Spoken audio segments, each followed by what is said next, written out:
कहना यही चाहेंगे सर, पहले आप आए थे, वादा किया था इंटरनेशनल के लिए और 3-4 महीने में यही करके दिखाया। किसको श्रेय देंगे जो आज ये मेडल आया? फैमिली को और कोच साहब को सर। बूढ़ा साहब, सबसे पहले तो आपको बधाई, शुभकामनाएं। ये तो बधाई पूरे भारत देश को है, पूरे हरियाणा प्रदेश के मानव विधानसभा को।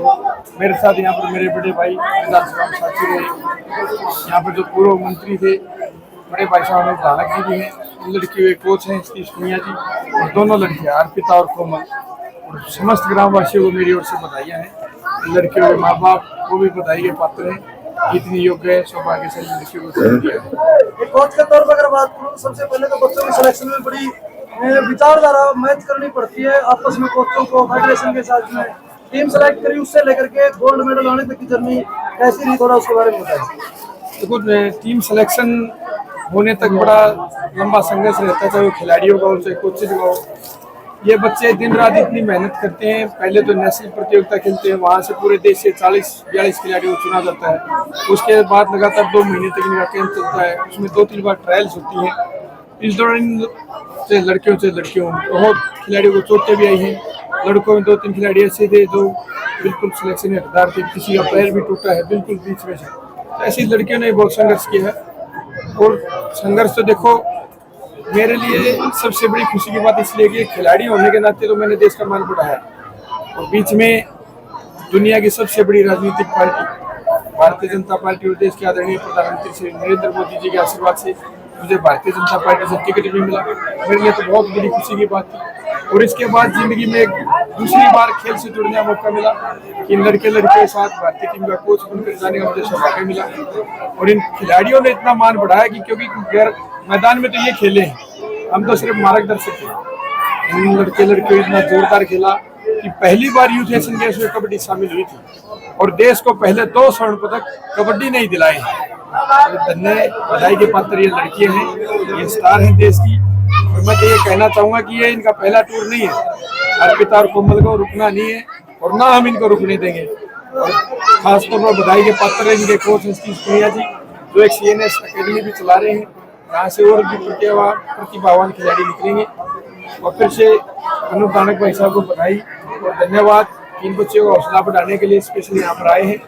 और मंत्री साहब रणबीर गंगवार जी भी आए थे, वो काफिले के बीच में लड़कियों स्वागत भी करके गए, और ये भी बोल के गए हैं इस गांव को, इन बच्चों को कोई भी जरूरत होगी, चाहे कोई स्टेडियम की कोई मांग हो, चाहे गांव की कोई मांग हो, उसको भी पूरा करेंगे।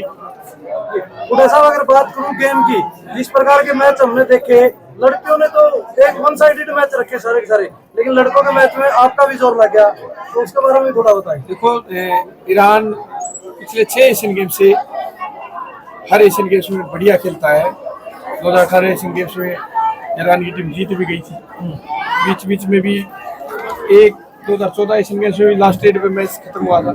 ऐसे 2023 में भी जो एशियन गेम्स हुए थे उसमें भी लास्ट 1-2 मिनट में मैच डिसाइड हुआ था, क्योंकि प्रो कबड्डी लीग आने से कबड्डी अब पूरी दुनिया में छा चुकी है।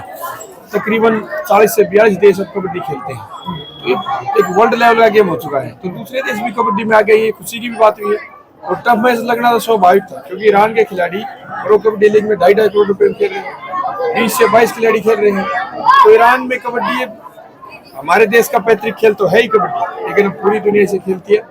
हमें अंदाजा था कि टफ मैच होगा, लेकिन जीतेंगे ये पहले से ही श्योर थे, क्योंकि गोल्ड मेडल कबड्डी भारत देश के लिए पहले भी जानी जाती थी, आज भी जानी जाती है, और आगे भी कबड्डी हमारी ही रहेगी। अर्पिता, कोमल, सबसे पहले तो आपको बधाई, शुभकामनाएं। Thank you sir.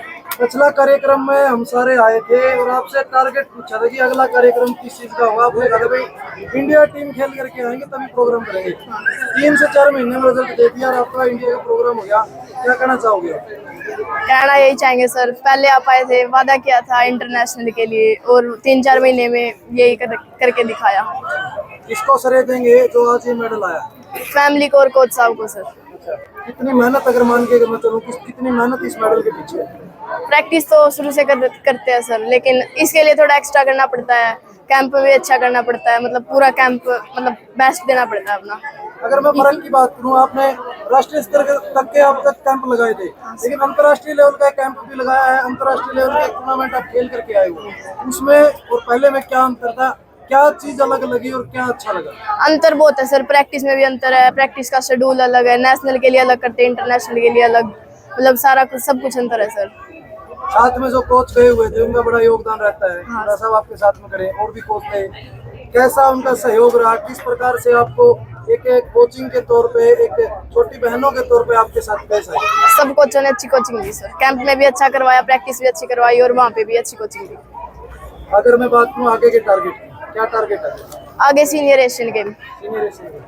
Ram Ram ने इतना बढ़िया स्वागत किया जी, बहुत बढ़िया। बहुत खुशी की बात है, हमारे गांव में हमारा इतना अच्छा स्वागत किया और सबसे ज़्यादा मैं कोच का धन्यवाद करना चाहती हूँ, उन्होंने हमें इतनी अच्छी खेल की वो। पिता जिस प्रकार से गामराम सहयोग कर रहा है, मैं एक सवाल आपसे पूछना चाहूंगा, लड़कियों को परिवार बाहर निकालने से झिझकता है, जो लड़कियां आज भी खेल के अंदर नहीं आ रही, उनको क्या संदेश देना चाहोगे? सभी घर वालों ने अपनी लड़की को मौका देना चाहिए, अगर मतलब वो अच्छा करेगी, अपने घर वालों के बारे में सोचेगी, अपना नाम रोशन करेगी सबका, तो सबने मौका देना चाहिए अपनी बेटी को। अभी SCFI और हरियाणा ओलंपिक के गेम होने हैं, उसकी तैयारियां कैसी चल रही है? क्या प्रैक्टिस टारगेट है? टारगेट गोल्ड है सर। गोल्ड है, चलो।